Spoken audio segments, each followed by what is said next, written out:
নমস্কার বন্ধুরা, চন্দনা ফুড হাবে সবাইকে স্বাগত। তো আজকের এই শাকের একটি বিশেষ রেসিপি আপনাদের সঙ্গে শেয়ার করব। এই শাক খাওয়া অত্যন্ত প্রয়োজনীয়, কারণ এই শাকের মধ্যে রয়েছে ভিটামিন এ, সি, বি, যা দৃষ্টিশক্তি ভালো রাখতে সাহায্য করে, রোগ প্রতিরোধ ক্ষমতা বাড়াতে সাহায্য করে এবং ত্বকের স্বাস্থ্য ভালো রাখতেও সাহায্য করে। আর এই শাক দাঁত হাড় মজবুত করতে সাহায্য করে। আর এই শাক রক্তে শর্করা নিয়ন্ত্রণ করতেও সাহায্য করে। আর এটি আমাদের অত্যন্ত পরিচিত কুমড়ো শাক। বিশেষ কোনো ঝামেলা ছাড়াই এই শাক রান্না করতে পারেন। শাক কুচিয়ে নিয়েছি আমি আগেই। আলু, পেঁয়াজ, টমেটো, একটু আদা বাটা, একটু জিরে বাটা এবং একটু সর্ষে বাটা। আর এখানে নিয়ে নিয়েছি বেশ কিছুটা মাছের ডিম। এখন ডিমের সিজন, তাই মাছের ডিম দিয়ে শাকটা করলে বন্ধুরা অসাধারণ লাগবে। ডিমটাকে প্রথমে এইভাবে ফেটিয়ে নিন। এরপর কড়াইতে তেল গরম করে নিন এবং তার সঙ্গে হাফ চামচ হলুদ গুঁড়ো মিশিয়ে দিন। এরপরে ফেটিয়ে রাখা মাছের ডিমটি একেবারে কড়ার মধ্যে দিয়ে দিন। একটু চাপা দিয়ে দিন, না হলে এই ডিমটা ফাটতে পারে, ফেটে তেল ফেল ছিটকে গায়ে লাগতে পারে। দেখুন প্রায় অর্ধেক ভাজা হয়ে গেছে। এরপর আপনি উল্টে নিন, উল্টে পাল্টে ভালো করে ভেজে নিন। তারপর খুন্তি করে ভেঙে একেবারে ঝুরো ঝুরো করে তুলে নিন। ওই কড়াইতেই আবার খানিকটা তেল দিয়ে দিন। তেল দিয়ে কয়েকটি তেজপাতা, অল্প পাঁচফোড়ন, তারপরে আলুগুলো দিয়ে দিন। দিয়ে নাড়াচাড়া করে ভালো করে একটু বেশ ভেজে নিন। খানিক নাড়াচাড়া করার পরেই পেঁয়াজগুলো দিয়ে দিন। প্রথমেই বলে রাখি বন্ধুরা, যদি ভিডিওটা ভালো লাগে তো অবশ্যই একটি লাইক, শেয়ার, কমেন্ট করে চ্যানেলটিকে এগিয়ে যেতে সাহায্য করবেন। আর যারা নতুন দর্শক বন্ধু তাদেরকে অনুরোধ করছি চ্যানেলটিকে সাবস্ক্রাইব করে পাশে থাকবেন। আরও খানিক নাড়াচাড়া করে 1 চামচ জিরে বাটা দিয়ে দিন।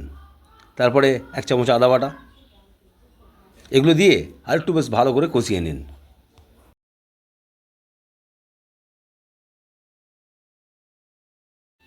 একটু কষিয়ে নেবার পর টমেটোর কুচিগুলো দিয়ে দিন।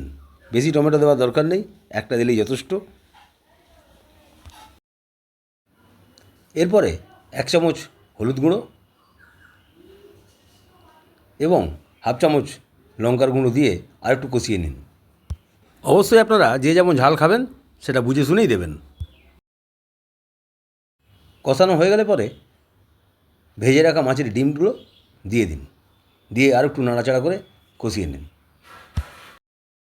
অল্প নাড়াচাড়া করার পরেই জল দিয়ে দিন। বেশি জল দেওয়ার দরকার নেই।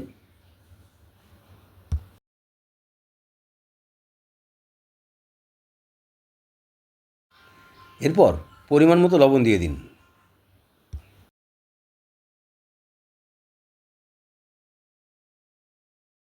জল দেওয়ার পর জলটা একটু ফুটে গেলে পরেই কুমড়ো শাকগুলো দিয়ে দিন।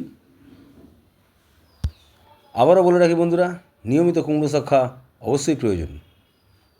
তারপর একটু চাপা দিয়ে দিন। মিনিট 5 চাপা দেওয়ার পর খুলে দেখুন একেবারে কুমড়ো শাকগুলো সেদ্ধ প্রায় হয়েই এসছে। তারপর আরও একটু উল্টে পাল্টে নাড়াচাড়া করে দিন।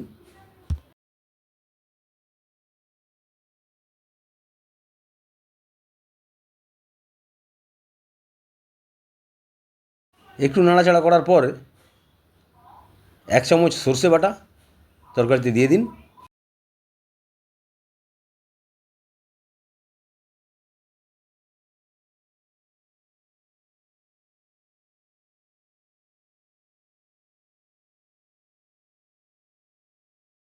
আর একটু নাড়াচাড়া করার পর বাঙালির চিরপরিচিত হাফ চামচ চিনি দিয়ে দিন। এতে তরকারিতে স্বাদ আসে অবশ্যই, কিন্তু আগে থেকেই যাদের রক্তে শর্করার পরিমাণ বেশি আছে তাদের জন্য এই চিনি না দিলেও তরকারি খুব স্বাদিষ্ট হবে। তাই আবারও বলে রাখি বন্ধুরা, এই কুমড়ো শাক অবশ্যই বাড়িতে এইভাবে একবার ট্রাই করে দেখুন। অবশ্যই ভালো লাগবে, একবারে গরম ভাতের সঙ্গে জমে যাবে।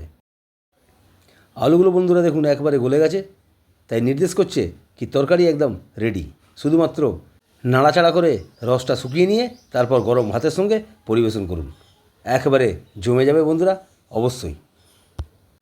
এর সঙ্গে এও বলে রাখি বন্ধুরা, এই শাক খাওয়া অত্যন্ত আবশ্যিক। আপনারা নিয়মিত এই শাক খান, অবশ্যই উপকৃত হবেন। দেখুন বন্ধুরা, নেড়ে চেড়ে এইভাবে শাকটাকে একবারে শুকনো করে দিন তরকারিটা।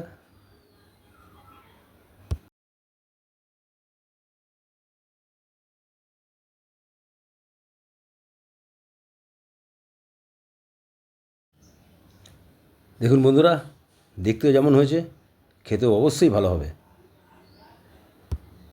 তো শেষমেশ বলে রাখি বন্ধুরা, ভিডিওটা যদি ভালো লাগে তো নিশ্চয়ই একটি লাইক, শেয়ার, কমেন্ট করে আমার চ্যানেলটিকে এগিয়ে যেতে সাহায্য করবেন।